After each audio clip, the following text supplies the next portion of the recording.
Hello everyone, Hi, this is Stanley I'm Otito. from the Grey Couch, And today we have people like live right on here. the couch.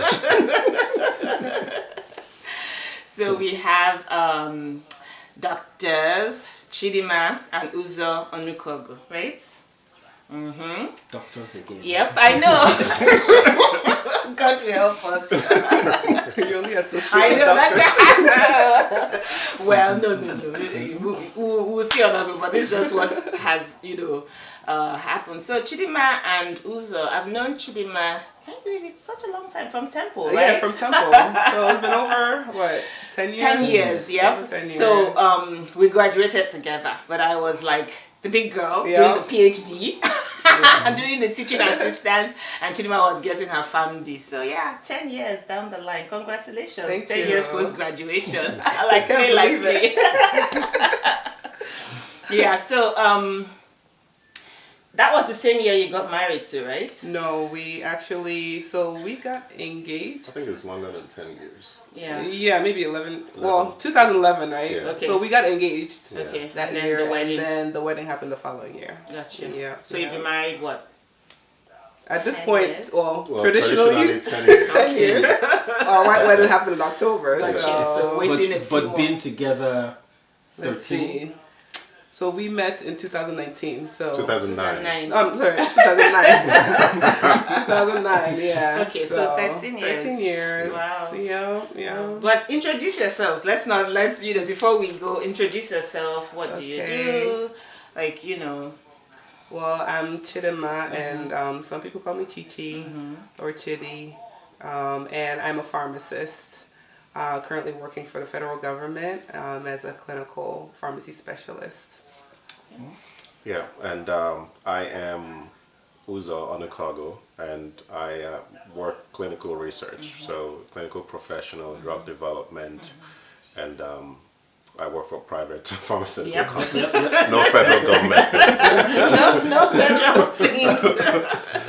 Yeah, but thank you so much for honoring our invitation. And the way that we are trying to do it is to get everyone, right, in every stage of marriage. So the last time we had done mid, and then Chidinma and Uzo. I mean, you probably say 10 years is a long time, but it's We're just still starting. early. I know, right? I heard someone say one time that once you've crossed 10 years, that's when you've just started. Yeah. Like, you have That's just when the started. secrets start coming out. The foundations have been laid, and then now No, that you're... makes sense. Yeah, so there will be the early, and next time we'll probably bring like the late, 30 years and over.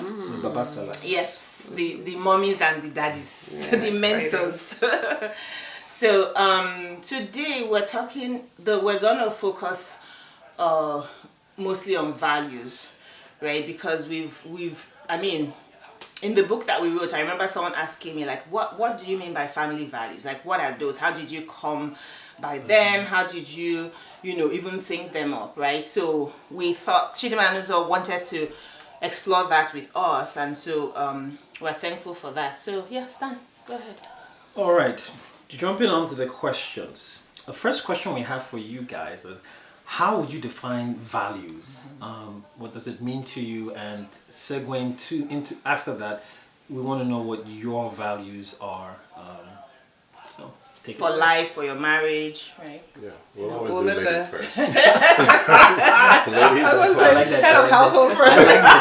Head of household, ladies first. I love it. Okay. Okay, so I guess I'll go first. So, I mean, when we talk about values, we're talking about your principles, things that guide your behavior, right?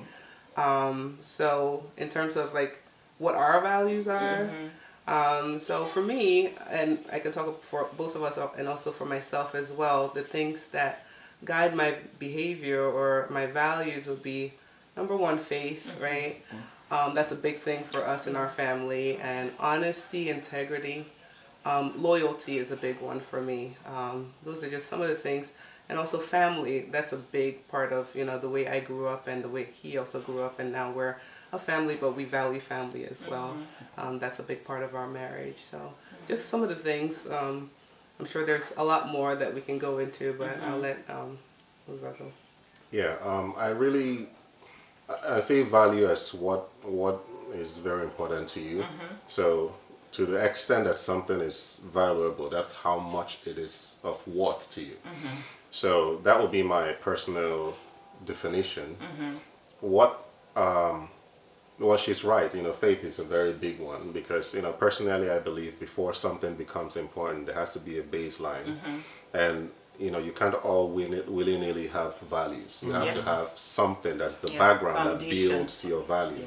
So faith is that for us. And of course, family is very, very important. And then, I think, did you mention loyalty? Loyalty, honesty. So those are like the generic important things. But, they can be explored, but that's They can be explored. Because I was going to say, let's, to ask a sub-question. When you say loyalty to each other, right, which we kind of take for granted in a marriage, right? We take that for granted. But I like that you're establishing that as a concrete value, right? But what else do you mean by loyalty? So when I talk about loyalty, right, when you have loyalty for someone or for something, you know that you're for them, right? It's almost like you against the world, but not, no, you don't want to put, I don't want to put it in that way, like you against the world. But really, in the Bible, when you leave and cleave, right, your immediate family becomes your family, right?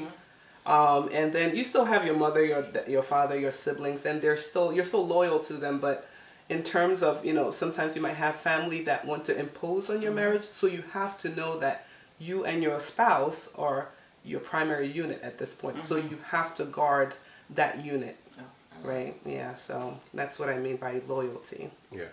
And for me, loyalty, going back to that foundation, we create... when two people come together, any group whatsoever, human beings, we come together and then we create a foundation of what we want it to look like and a vision, right? So based on that vision, you become loyal to that vision. Yeah. What is the family supposed to look like? What kind of family are we looking to create here? Our children, our relationship with other people, where do we want to be in 5-10 years? Ask us at jobs, but then you stay true to those things. And like many things in life, everything is not straightforward. There's always like the little turns here, but that vision guides how you stay on track as you are going. Yeah. I like that. It's like you guys have already answered my next question. Okay. My next question is, what do you feel is the most important value for a married couple? And just hearing you guys speak, I'm going to tag loyalty. Has this is going off script though. Yeah. But has anything tested that loyalty? Culturally, family, in-laws, outlaws. Yeah. 10 years, right? I feel like we're lucky in the sense that, for me, my in-laws, I'm cool with all of them. Like my brother-in-laws, sister-in-laws, my mother and father-in-law, they've, I've been lucky in that sense that I'm very comfortable with them, right? Versus I've heard stories of like in-laws, like the mother-in-laws, like imposing, or the guy's the mama's boy, and they're kind of like. But I haven't had that experience per se. In terms of other factors of loyalty, I have to think hard about where that has been tested. Of course, no marriage is perfect, right? But there are other things that obviously have tested our marriage. But in terms of loyalty, I think we've been pretty lucky. I don't know if you have any. Before I talk about loyalty, let me go back to the question. You thought loyalty was the... I think loyalty but I think faith is a foundation of loyalty, right? We had to have that faith and then build off of that. So that will be the foundation, But in terms of what has tested, I don't know what I really... I'm like trying to think. Here's the thing. I'm always the kind of person that thinks my problem... Everyone has problems, and my problem might be so big to me, but compared to others, it's like, what the heck is this, right? Yeah. So I can't think of anything that has really. Maybe that's because we're still 10 years. Nothing has tested it. But is there anything? Like I'm really thinking. Is there anything that I'm trying to think about? I guess I'm trying to think of something big. But there's nothing that sticks out. Like There doesn't have to be. That's a good problem to have. But what I love about what you said about the in-laws is, but when you talk about loyalty though, right? That's a huge factor because your husband has shown his family that I'm loyal to you. You see what I'm saying? Right, exactly. So they kind of have their boundaries and expect that right. I think that is very key. Yeah. That's true. The spouses need to make everyone know that this person is the most important person to me. Yeah. And my wife, my husband, my children, those are the most important. And then every other person would know that and work off of that. Yeah. And somebody's probably, no matter how nice our in-laws are, every now and then they might try to test the boundaries. But as long as you stick to that, and then everyone starts respecting what you created as a family. So that's great. Period. So I was going to say you guys communicate that. That's great. I had a question for you. How do you guys communicate this faith and loyalty to your other family members? I'll give you an example. So for us, we had certain family members that would say, Stan, I'm going to tell you this. This is a secret. Please do not tell Otito, your wife. And I had to tell them that if you've told one ear, it's going to come out and she's going to hear that. And so afterward, they got to realize that you're not going to, there are no secrets between us, as it were. And they got that message. For a while, I stopped hearing these secrets, but after I was like, oh, I know you're going to tell your wife, but here it is. So that was our way of communicating that loyalty. In your, how would you advise couples that don't have this, or to tactfully, because it could hurt some feelings, you know? How would you advise them to communicate this loyalty and faith that you guys have? You go first. I have an example, but I'll let you go first. In my view, yes, I always do that because that also happens in this side. In fact, if I can be very tactful in my response, but someone had complained to me about someone else that we know, and how everything he hears, his wife hears it, and I'm like, well, what do you expect? You can't. Whatever you say to someone, expect that their spouse should hear it. Because if not, then there's so much secret between people. And again, it goes down to, like you mentioned, letting people know I'm not keeping secrets from my wife, and she's not keeping any secrets from me. That's a caveat, if that's the right usage. But in my like non-profit or organization with youths, where I'm like a youth leader, there are people who confide in me. I'm not talking about family now. When they confide in me, she knows that there are things I don't tell her, because they've come to me and they've told me their problems, and I have to advise them. Then that I keep from her. She might know, like, oh, you met so and so person. How did it go? It was fine. If I'm not bringing out all she knows I'm going to see these people and all that, but she doesn't know the details. Then she knows that there's something I ought to keep, and that makes people trust me more when they know that if they say don't tell anybody, then that's their problem. I'm keeping it with them, but giving the right guidance. But if it comes to like family matters and or saying stuff that could hurt your relationship with your wife, or sometimes when people confide in you, they are giving you a part of themselves, and if that part is going to detach you from the person you're married to, then that's not worth keeping from her. So yes, and then that deep. side. Very deep. Wow. Yeah.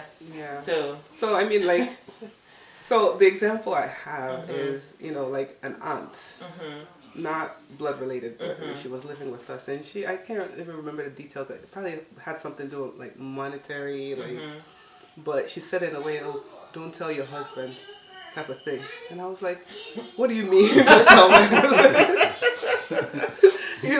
So I had to make it very clear to her. I'm not gonna say, okay, when you start keeping secrets, then it's hard to then break away, because then they're like, oh, you're just changed.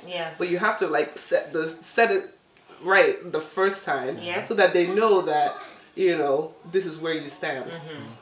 So when she came to me and said that to me, I even told my mom, I'm like, is this right? Like, why is she telling me not to tell my husband? Do people like just tell people those kinds of things? Like, you just keep things like that from your husband? Like, how do you feel? Because I mean, in our relationship, he already knows. Yeah. I'm bad at telling lies. When you have to when you have to tell a lie, then you have to tell another lie. I already know my memory is not that great, in terms of some things. So if I tell a lie, I'm definitely gonna mess up at some point because I'll start remembering wrong, and I'm like, I have to tell a lie to cover that up. So I already know myself. So being honest is gonna be my key thing. In order to keep my nose clean and everything. But And can I also add to that? Like when somebody tells you something and says, "Don't tell your husband," if you entertain that, that's also like testing the boundaries. Exactly. They tell you more and more things, and the more you keep the secret, the more you have to cover it up with something else. Yeah. And then the separation continues. Exactly. So it's always better to set that boundary. Just set the boundary from the get-go. I love that answer, and that segues nicely to our next question. We're going to the coins part of it, money. So what are your values around money? What's that people say spender, saver, which kind of reflects your values. Like a saver is like more security based, like future focused. A spender is like, oh, life is today, right? I live in the present, so to speak. So, I mean, do you have any values around that? Just joint values, right? As to how you handle your finances and how your She gave me that look. You gave me the look of So this is your question. Okay, go ahead. So when we initially got married, right, kind of like trying to sort out how we're gonna do finances, joining two different. Yep. I guess we probably grew up different ways, right? And then I remember when we initially got married, he's like, I'm the man. I'm gonna take care of you and everything. And I'm like making my little money. I'm like, okay, all I have to do is buy groceries, pay little bills. I'm good with that. And then I realized that he's I'm a more detail oriented person, right? And he's more of like big picture, faith. Like God will provide. God will provide. And I'm like, what are the actionable steps to get to that goal? You know what I mean? So, it's good because we complement each other, right? In that sense, if we're both like, detail oriented, then we're going to get on each other's nerves and everyone's going to try to be the boss and everything like that. So, I think we kind of realize like our strength. Our different strengths in that setting, because I then realized that I have to be the one that makes sure that we have, the things in place in order to make sure that bills are paid on time. Like even if we have the money, you can mismanage money and you have the money, but things are not paid on time, and then it looks like you're not able to pay it. But I had to realize I have to fall in that place of being the one that says, okay, these are things that that we have to pay for the month, and we have to make sure that those things are done, paid on time, done and on time, right? On time, right. So and then good for me, because he's like, oh wow, there's someone that can actually take care of it. All I have to do is like just make sure the money is there, and then you make sure things are like I don't have to think twice about it, right? So we complemented each other in that sense. As far as for him, although he's not detail oriented, but I like the fact that he's very like, he has big like goals, right? Like for me, I want to know like, okay, you want to be, president of the United States, but how are you gonna get there, right? So I love that fact about him, and I always, even like earlier in my career, I was like, I just want a paycheck every 2 weeks. And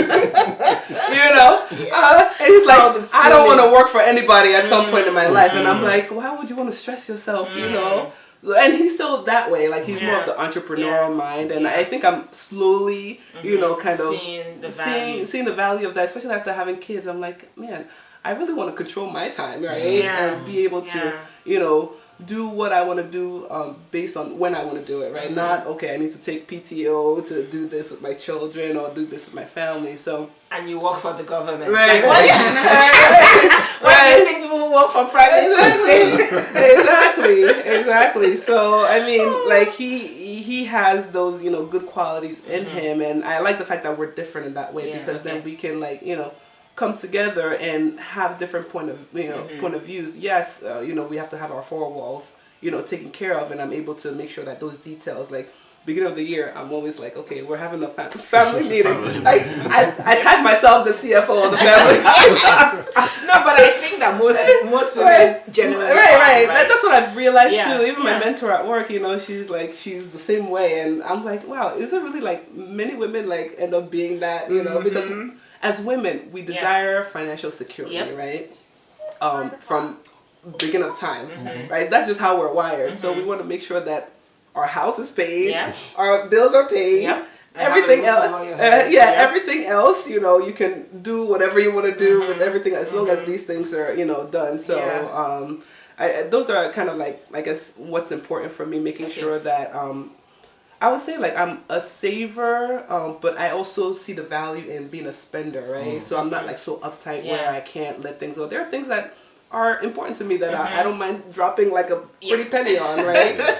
Experiences, things like that, although like we're kind of limited right now, but eventually I want to be at a point where we're able to, travel more. Like you guys, I read your books, you guys, you guys like to travel, and that's something I do desire, and we both desire to do together. So I would say that's pretty much what she said. Yeah. No, it really is what she said. It makes it easier when someone and many times I don't know how the bills are paid, but they are being paid, so I don't have to worry about that, and that's a huge benefit. Yeah. I love it. Yeah. Hello, answer for yourself. I mean, this is not saying anything, Right. because I think that's how I am, right? I feel like that's what with all of these people, that's how you're just friends, because I'm that kind of person of action, like. Show me the steps, or at least let me have an idea of the steps, and I'll go with you, right? I always say, how do you go with someone who doesn't know where they're going? Like, so show me the steps, but again, is that faith-based, it will happen and all that. But it's funny because it took us a while to get there, because it was this question of, okay, now you're doing the numbers, but then I feel constricted, and I said, okay, you can do the numbers, but then that's why I said the on time, because you say, okay, do the numbers, then one day you just utility has not been paid, right. So it's like, I think it was like, okay, I give up. This was like 2018, 19. I'll let you do you, and I plead the fifth, the right to avoid self-incrimination. Like I know your book, you guys, you talked about how like you guys have. By the way, big congrats pot. on your book. Thank you. Thank you so much. You talked about the big pot, right? That's where most of your expenses, especially when you have children. Like there's no way to really separate like half. Like what are you gonna do? Half. You can't. Yeah. Regardless of how much you make, if you make a little or a lot, you need that pot where this is like everything comes from here. Yeah, everything that has to do with the family. Yeah. House, school, bills. It's a joint effort, right? Yeah. And then you still have the freedom to do your things with your own separate money. Yeah. And you can decide how you want it to be. Whether it's some people do percentage or a dollar amount. Like I know for him, like he has a lot of ministry work that he has to spend a lot more money than I do. Yeah. So like we decide on, okay, this is what we need every month in order to survive and make sure we're comfortable. Everything else, do what you got to do. I don't want you to be like, okay, babe, can I have some money from the joints or whatever? Like we don't want to be constricted in that sense. So that's how like I kind of saw a lot of similarities in that part of the book. We do that. It's like, again, whatever works for you, but that's what we've over the years come to see. This is a like a good middle ground. Like you have that joint one where everything comes from everything. Everyone has access to it. And I think that's where trust comes in, because the person is not going to like go take the money, right, and do something with it. Like it doesn't even happen. It's almost like an unspoken value, right, in that sense.